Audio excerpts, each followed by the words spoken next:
Baik, Assalamualaikum warahmatullahi wabarakatuh. Saya lanjutkan beberapa akhlak kepada Allah. Jadi sudah ikhlas dengan indikatornya sudah kita bahas. Sekarang kita masuk ke akhlak kedua, yaitu akhlak berikutnya yaitu tawakal. Kata tawakal berasal dari bahasa Arab tawakkala ya tawakkalu tawakkulan, yang berarti pasrah.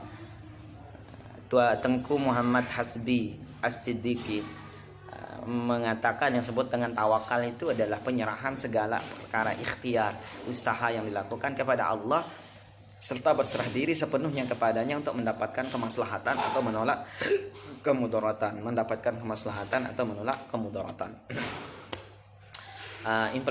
implementasi tawakal itu bisa kita lihat begini dalam hadis riwayat Tirmidzi nomor 2517. Nabi SAW pernah, jadi sumbernya dari sahabat Yahya bin Sa'id Al-Qattan sampai kepada Anas bin Malik radhiyallahu an. Beliau menceritakan wa qad jaa rajulun ila Rasulillah sallallahu alaihi wasallam. Sungguh telah datang seorang laki-laki menuju Rasulullah sallallahu alaihi wasallam wa arada ayyutraka naqatahu ala babil masjid duna ayyu'alliqaha. Beliau, orang itu tadi yang datang mau menemui Rasulullah itu ingin meletakkan ontanya, kendaraannya di depan masjid, di depan pintu masjid tanpa diikat. Faqala, lalu dia berkata, laki-laki tadi berkata kepada Nabi, "Ya Rasulullah, u'aqtiluha au atawakkal?" Bagaimana ini Rasulullah? Apakah saya harus ikat dulu tali onta ini atau saya biarkan lalu saya bertawakal kepada Allah? Maka apa kata Nabi sallallahu alaihi wasallam? Jadi dia mengatakan u'aqiluha wa atawakkal au utalliquha wa atawakkal. Saya ikat kemudian saya bertawakal, atau saya lepas, tidak usah saya ikat lalu saya bertawakal. Mana yang paling tepat? Kata laki-laki ini pada Nabi SAW. Maka faqala Nabi alaihi salatu wasallam, Nabi kemudian bersabda, aqilha, kamu ikat dia, wa tawakkal, dan bertawakallah kepada Allah. Dari redaksi hadis Nabi ini, maka kita bisa menyimpulkan tawakal itu punya rukun atau unsur-unsur yang perbuatan yang bisa disebut sebagai perbuatan tawakal. Yang pertama adanya ikhtiar atau usaha. Maka seorang muslim tidak boleh mengatakan udah saya tawakal padahal belum usaha dengan baik. Ikhtiar dulu, usaha dulu, baru kemudian mengatakan dirinya bertawakal. Kemudian yang kedua diiringi dengan doa. Setiap usaha diiringi dengan doa. Kalimat ini berpasrah diri kepada Allah. Misalkan kita mau naik kendaraan, bentuk ikhtiar kita supaya selamat, ya pakai kelengkapan, helm dan sebagainya, pelan-pelan dan hati-hati di jalan. Nah, ini ikhtiar. Kemudian jangan lupa baca doa ketika naik kendaraan. Subhanalladzi sakhkhara lana hadza wa ma kunna lahu muqrinin. Nah, ini bentuk usaha untuk tawakal ya. Beda kalau kemudian dia ngebut, naik motornya itu ugal-ugalan, tidak pakai alat pelindung diri ketika naik motor. Lalu terjadi hal-hal yang tidak diinginkan. Itu bukan tawakal. Itu namanya mati konyol ya. Tahu dilarang ngebut malah ngebut, tidak pakai helm lagi, melanggar aturan lagi. Nah, ini tidak ada ikhtiar untuk selamat. Nah, harus ikhtiar dulu lalu diiringi dengan doa. Kemudian yang ketiga, ikhtiar dan doanya ini melahirkan sifat pasrah. Pasrah itu dibagi dalam dua hal. Ketika apa yang kita dapatkan sesuai dengan keinginan kita udah ikhtiar doa karena menginginkan untuk mendapatkan sesuatu, lalu betul dapat, maka bentuk pasrah kita dengan cara bersyukur. Misalkan seorang petani, dia tanam padi dari kecil, dipupukin sampai dengan besar, dirawat, harapannya supaya hasil panennya optimal. Akhirnya setelah panen betul ternyata hasil panennya melimpah. Nah, maka bentuk kepasrahannya itu dengan cara bersyukur. Ya, kalau ada kewajiban zakatnya dibayarkan zakatnya. Bersyukur, berbagi dengan yang lain. Ya, minimal dia mengucapkan alhamdulillah alladzi bi ni'matihi tatimmus shalihat. Kemudian kalau pasrah ini ekspresinya, ekspresi kedua dari pasrah, jika yang kita dapati itu tidak sesuai dengan ekspektasi kita, tidak sesuai dengan harapan kita. Kita mau hasil panen yang melimpah, ternyata setelah usaha doa siang malam, Allah berkehendak lain. Hasil panennya gagal. Maka apa yang dilakukan sebagai ekspresi pasrah? Sabar. Bukan menggerutu terhadap takdir, tapi sabar. Ini sudah mulai bagian daripada takdir, terima. Namun sabar ini bukan kemudian beda ya. Sabar dengan putus asa itu beda. Sabar itu bukan berarti udahlah berhenti saya nanam lagi kalau kayak begini hasil panennya. Ini namanya putus asa, nyesel. Maka rukun keempat daripada tawakal itu adalah la tayasu, jangan menyerah, jangan menyesal daripada usaha dan ikhtiar kita. Ikhtiar, doa dan kepasrahan yang sudah kita lakukan tuh kalau tidak membuahkan hasil sesuai ekspektasi kita, jangan menyesali apa yang sudah kita lakukan. Kenapa? Karena dalam ikhtiar dan doa itu sudah ada pahala di akhirat nanti. Dan kemudian kita sabar dengan hasil yang tidak baik, itu juga berbuah pahala dan mengangkat tinggi derajat kita di sisi Allah. Sehingga tidak ada yang sia-sia. Maka orang yang tawakal minimal punya 4 unsur dalam amalnya. Pertama dia ikhtiar, kedua dia doa, ketiga dia pasrah. Ketika bagus hasilnya pasrahnya syukur, ketika kurang bagus hasilnya pasrahnya dia sabar. Lalu yang keempat dia tidak menyesali takdir Allah yang telah terjadi kepadanya. Baik, lalu yang selanjutnya ada syukur, akhlak syukur. Syukur secara bahasa berasal dari kalimat syakara, yashkuru syukran wa syukuran wa syukranan. Dalam kamus Al-Munawwir dimaknai memuji, berterima kasih, merasa berhutang budi kepada Allah atas semua karunia-Nya. Di dalam Al-Qur'an Allah berfirman, fadkuruni adzkurukum washkuruli wala takfurun. Surah Al-Baqarah ayat 152. Ingatlah aku, maka aku akan ingat kamu. Bersyukurlah kepadaku dan jangan sekali-kali kamu kufur. Kemudian bahkan syukur ini salah satu fadilahnya, dengan syukurnya Allah akan tambah nikmat kita. Ya Allah tegaskan, la in syakartum la azidannakum wa la in kafartum inna adzabi lasyadid. Siapa kalau kamu bersyukur dengan apa yang aku berikan, maka la azidannakum, aku akan tambah untukmu. Jadi kalau kita bersyukur dapat makan, maka makanan itu akan ditambah. Bersyukur dapat pekerjaan itu akan ditambah kebaikannya. Bersyukur dapat rezeki, uang dan sebagainya, itu pasti akan ditambah kalau kita bersyukur. Bersyukur dapat anak-anak yang bagus, solih-solihah, pasti akan ditambah. Begitu juga kalau mensyukuri istri, insya Allah ditambah juga, tapi ditambah kasih sayangnya. Jangan mengharapkan ditambah orangnya. Baik, kita lanjutkan ya. Bagaimana cara dan bagaimana pembagian daripada syukur? Jadi syukur itu terbagi menjadi 3 ya. Ya, aqsamu syukri ada 3 aqsamu syukur. Pertama, syukur dengan hati.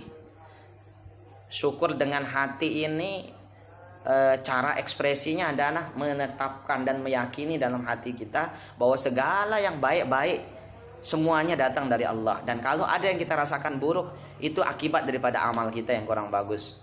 Allah tegaskan, ma asabaka min hasanatin faminallah wa ma asabaka min sayyi'atin famin nafsik. Apa yang menimpa kamu dari kebaikan itu datang dari Allah.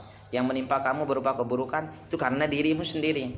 Nah, jadi hati kita harus terus husnuzon pada Allah. Ini bentuk syukur kita. Dapat nikmat, alhamdulillah, ini karunia dari Allah. Dapat sesuatu yang kurang menyenangkan, ya kita kemudian berkeyakinan di dalam hati kita kalau itu akibat daripada amal kita sendiri. Yang kedua, syukur dengan lisan. Syukur dengan lisan, ketika kita mendapatkan nikmat yang baik, minimal mengucapkan alhamdulillahilladzi bi ni'matihi tatimmus shalihat. Segala puji bagi Allah yang dengan karunia-Nya sempurnalah segala kebaikan yang saya rasakan. Nah, ini minimal ucapan syukur dengan lisan. Bagaimana kalau dia dapat keburukan, hal yang dianggap buruk dalam hidupnya? Minimal dengan lisannya dia mengucapkan, pertama, hasbunallah wa ni'mal wakil. Cukuplah Allah menjadi sebaik-baiknya penolong atau wakil, orang yang mengurusi segala urusan kami. Lalu kalau dia itu merupakan kehilangan sesuatu, dia ucapkan kalimat innalillahi wa inna ilaihi raji'un. Allahumma jurni fi musibati wa khulufni khairan minha. Ya Allah, berikanlah pahala pada musibah yang menimpaku, dan berikan bagiku ganti yang lebih baik dari apa yang telah menimpaku ini. Lalu yang terakhir, syukur bil arkan, syukur dengan amal perbuatan. Kalau kita betul mensyukuri nikmat dari Allah, maka cara bersyukurnya adalah dengan memanfaatkan segala fasilitas nikmat yang telah Allah berikan pada kita ini untuk dalam rangka taqarrub, mendekatkan diri pada Allah dan menjauhkan diri dari segala larangannya. Nah, jadi itu. Kemudian Akhlak yang terakhir adalah muraqabah, muhasabah dan taubat. Saya ingin mulai dari muraqabah. Muraqabah itu ringkasnya begini. Jadi asalnya dari kata raqaba yuraqibu muraqabatan, artinya menjaga, menyertai, mengawasi. Maksud muraqabah itu apa? Meyakini bahwasanya Allah sedang mengawasi, sedang melihat, sedang mendengar dan mengetahui segala yang kita lakukan di setiap saat, di setiap waktu, di setiap tempat. Merasa selalu diawasi. Ini yang disebut dengan muraqabah. Banyak sekali dalil yang menyebutkan bahwa Allah itu maha dekat dengan kita. Ya, misalkan dalam firman-Nya Allah katakan wa huwa aqrabu ilaihi min hablil warid, dan dia adalah zat yang jauh lebih dekat kepadamu dari hablil warid, daripada ulat lehermu. Kemudian dengan sifat, bagaimana cara mencapai muraqabah ini? Satu, iman harus diperbaiki, keyakinan terhadap 6 hal. Pada Allah, malaikat, kitab, rasul, hari kiamat, qada dan qadar harus dikokohkan. Sehingga merasa dengan kokohnya iman ini dia mencapai derajat yang kedua.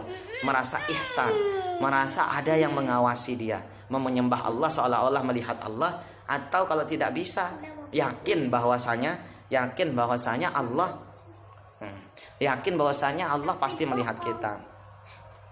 Kemudian yang selanjutnya takwa. Dengan adanya rasa tadi ihsan itu akan timbul sifat takwa, takut kepada Allah, khauf dan roja ada dalamnya. Baru kemudian ada muraqabah.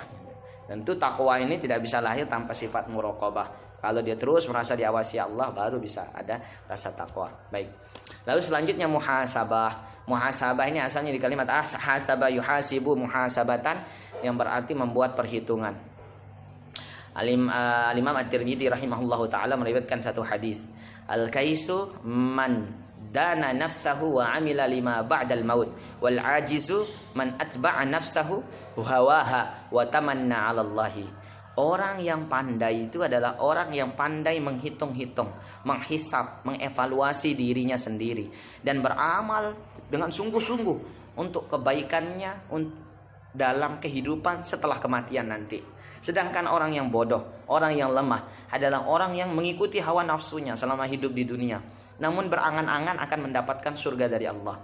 Yang pintar itu orang yang hati-hati hidup di dunia, beramalnya bagus-bagus untuk nanti hidup di akhirat. Tapi orang yang bodoh, orang yang lemah itu, kata Nabi SAW, orang yang hidupnya ngawur-ngawuran, sholat tidak dilaksanakan, zakat tidak ditunaikan, haji tidak mau dilaksanakan, tetapi berharap mau masuk surga.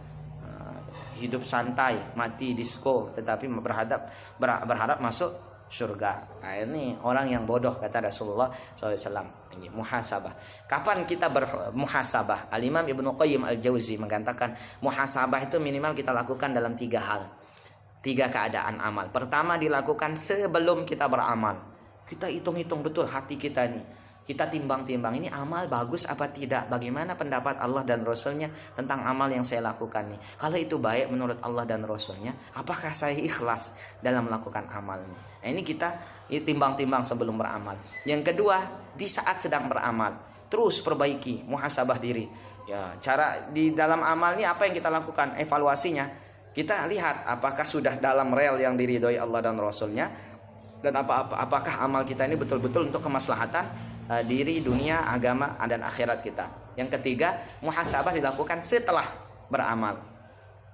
Lihat setelah kita selesaikan amal, cek kembali, jangan-jangan dalam amal yang telah kita lakukan tuh banyak kesalahan, perbaiki, banyak-banyak istighfar. Makanya dalam sholat sunnahnya setelah salam ke kanan dan ke kiri, yang kita ucapkan apa? Astaghfirullahaladzim, astaghfirullahaladzim, astaghfirullahaladzim. Ini bentuk muhasabah. Jangan-jangan dalam sholat tadi yang kita lakukan banyak sekali kesalahan-kesalahan. Maka kita minta ampun kepada Allah. Baik, akhlak yang terakhir dari bentuk-bentuk akhlak kepada Allah adalah taubat. Akhlak taubat. Taubat ini artinya secara bahasa tabayatubu, tauban berarti kembali. Taubat ini amalan yang baik, amalan seorang hamba untuk kembali kepada Allah setelah merasa diri banyak melakukan dosa. Dan setiap manusia pasti berdosa. Saya dan Anda punya dosa, bahkan banyak sekali dosa kita dari akil balik. Makanya Nabi SAW tegaskan dalam hadis riwayat Tirmidzi nomor 2499, kullu bani Adam khata' wa khairul khata' wa khairul khatta'in at-tawwabun, rawahu Tirmidzi. Semua anak Adam tuh pasti dosa. Sebaik-baiknya penampilannya di hadapan manusia, pasti dia punya dosa. Dan sebaik-baiknya orang yang berdosa itu adalah orang yang bertaubat. Bukan orang yang suci dari dosa, tapi orang yang bertaubat. Karena tidak ada manusia yang suci dari dosa kecuali para anbiya wal mursalin. Nah, taubat, untuk mencapai taubat yang benar bagaimana? Ada syaratnya. Pertama, syarat taubat itu ikhlas. Dia lakukan taubatnya karena Allah Ta'ala, bukan karena yang lain. Yang kedua, dia an-nadam, memiliki rasa penyesalan. Nyesal dulu, dia muhasabah dirinya. Oh, ternyata dulu sejak usia 15 tahun saya banyak meninggalkan sholat. Nyesel, ternyata sholat itu wajib dan ancaman Allah untuk yang meninggalkan sholat sangat banyak sekali. Dia menyesal. Yang ketiga, dia tawakuf, berhenti untuk bermaksiat. Kalau dia tadinya tidak sholat, maka dia berniat dalam hatinya untuk tidak lagi meninggalkan sholat. Kalau dia tadi maksiatnya judi, mengadu ayam, minum minuman keras atau zina, maka dia niat dalam hatinya untuk berhenti bermaksiat. Bukan niat saja ya, dia lakukan betul itu. Niat ini kemudian dia munculkan dalam tindakan. Setiap ada yang mengajak lagi melakukan dosa itu dia tolak. Ini namanya berhenti bermaksiat. Kemudian yang keempat, al-azmu. Dia tetapkan dalam hatinya untuk tidak akan lagi mengulangi dosa itu seumur hidupnya. Yang terakhir, al-waqt. Jadi waktunya ada, waktunya tepat untuk bertaubat, yaitu sebelum ajal menjemput. Sebelum ajal menjemput kita. Dilakukan sebelum nyawa keluar daripada tenggorokan kita. Jadi mudah-mudahan 4 rukun ini. Jadi kalau dia taubatnya itu maksiatnya itu kepada Allah, bagaimana? Maksiat dia kepada Allah, bentuk penyesalannya itu dengan istighfar, salat taubat. Kalau dia maksiatnya kepada manusia, bentuk penyesalannya, misalkan dia sudah zalimi orang, bentuk penyesalannya itu adalah minta maaf. Selain dia minta ampun pada Allah, minta maaf kepada sesama manusia. Karena dosa kepada sama manusia ini jauh lebih berat daripada dosa dengan Allah. Kalau Allah mudah mengampuni, tapi orang lain, sahabat kita, kawan kita, belum tentu mudah untuk mengampuni apa yang kita lakukan. Makanya takwa dan sebaik-baiknya manusia itu, kata Nabi, al-muslimu man saliman muslimun min lisanihi wa yadihi. Muslim yang baik itu adalah muslim yang orang lain selamat daripada keburukan lisan dan tangannya. Tangan kita jangan menyakiti orang lain, lisan kita jangan menyinggung orang lain, sebab dosa kita kepada mereka itu akan menjadi bumerang untuk kita nanti di akhirat, akan dituntut di akhirat nanti. Maka mudah-mudahan penjelasan tentang akhlak kepada Allah yang terakhir sudah bisa memberikan kita gambaran yang baik, sehingga kita bisa menjadi hamba yang semakin bertakwa kepada Allah. Baik, kalau ada pertanyaan dan sebagainya, silakan nanti kalian tulis di kolom komentar atau bisa menghubungi saya secara pribadi. Dan silakan nanti untuk menjadi catatan absen dan sebagainya, tinggalkan jejak di kolom komentar. Baik, jangan lupa absennya juga nanti dengan like, share, and subscribe ya. Terima kasih. Assalamualaikum warahmatullahi wabarakatuh.